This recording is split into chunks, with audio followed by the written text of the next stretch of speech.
The warship Vigilant Promise was built for destruction. Its hull was layered with black composite armor.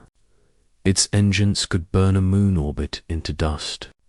Its guns could tear open capital ships from half a system away. Every corridor smelled of metal and recycled air. Every deck hummed with restrained violence.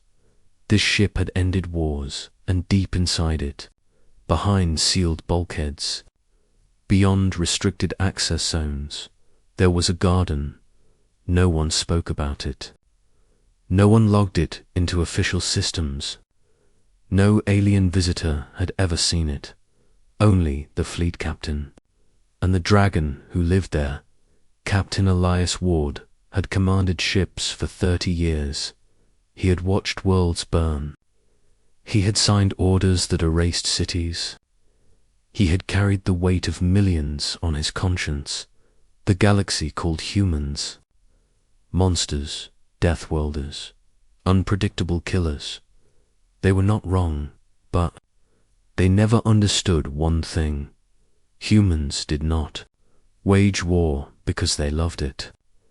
They did it to protect what they cared for, and Elias Ward cared for one impossible creature. Her name was Ashkara.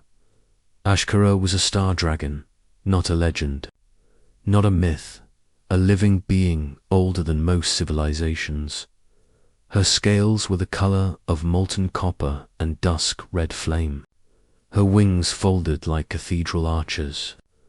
Her eyes glowed with ancient intelligence. She could survive vacuum. She could drink plasma radiation. She could shatter battleships if she chose.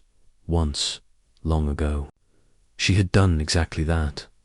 And that was how humanity met her. The first contact was at Massacre. An alien coalition had attempted to harvest a dying star. Ashkara lived in its corona when the extraction began.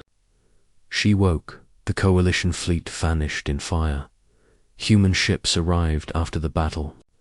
They found wreckage, radiation scars, and a wounded dragon drifting near stellar debris.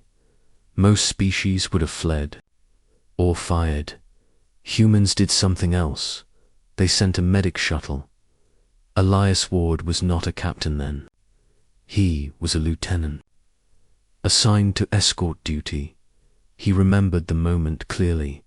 The dragon curled around the shuttle, scales cracked, breath ragged, weapons locked, orders waiting. Elias ignored them. He opened a channel. He spoke softly. He told her she was safe. No. One in command understood why he did it. He did not understand it either. He only knew one thing. She was hurt, and someone needed to help her. Ashkara remembered that voice. She had known betrayal. She had known fear. She had known hunters. She had never known kindness from something so fragile. Humans were small, soft, temporary. Yet this one looked at her without hunger, without terror, only concern. That moment bound them together. Years passed. Ashkara healed under human protection. She repaid them quietly. She warned of ambushes. She shielded colonies from solar flares. She drifted unseen beside human fleets. She never attacked unless Elias asked. The galaxy noticed fear spread. Dragon had chosen humans. Political pressure mounted. Alien councils demanded her destruction. Human admirals debated her usefulness. Strategists spoke of weaponizing her. Ashkara heard every word. She began to withdraw. Elias was fleet captain then, commander of the Vigilant Promise. He refused to let history repeat itself, so he made a choice that changed everything. He built her a home. The project took 2 years. It was hidden under maintenance upgrades, environmental experiments, structural reinforcement tests. Only trusted engineers were involved, all sworn to silence. They hollowed out an unused cargo ring. They reinforced it with flexible alloys. They shielded it from sensors. Then Elias did something no warship had ever done. He added soil, water, light. The garden bloomed slowly, trees grown from earth's stock, grasses that bent gently under artificial wind. A shallow lake warmed by reactor bleed heat. The ceiling projected a false sky. Stars that moved at Ashkara pace. It was not her star, but it was peaceful. At the center lay a nest platform, stone and crystal, wide enough for folded wings, a place to rest when Elias showed it to her. Ashkara did not speak for a long time. Dragons measured time differently. Silence was thought. Stillness was emotion. Finally, she curled inside the garden, her massive body careful not to break anything. The ship trembled as she exhaled, a sound like relief.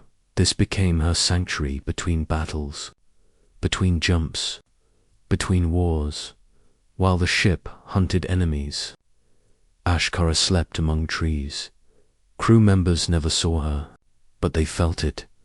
The warship changed. Systems failures dropped. Morale rose. Crew slept better. Something ancient watched over them. The alien coalition did not. Stop watching. They believed humans had enslaved the dragon. They prepared a strike, a fleet ambush, overwhelming force. They chose the wrong ship. The attack came without warning. Missiles screamed. Shields flared. Alarms howled through the vigilant promise. Elias stood on the bridge, calm as stone. He gave orders.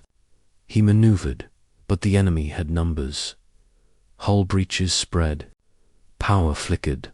One missile slipped through. It struck near the garden. Ring, Ashkara, woke in panic. Fire, shock, pain. She felt the ship shudder. Felt human lives in danger. She remembered every debate, every fearful whisper. She made a decision.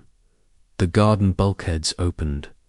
The crew froze as the dragon emerged into the hangar bay. Emergency lights painted her scales red. Her wings unfurled fully. She roared.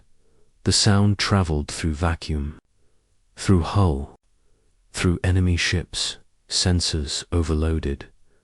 Ashkara launched herself into space. No air, no fear. She moved like a comet. Enemy fire struck her scales and dissipated.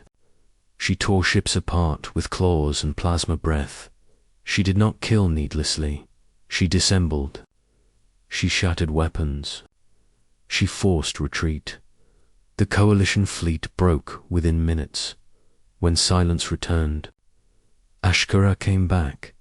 She landed gently against the hull, claws careful. Elias met her at the observation deck. They looked at each other through reinforced glass.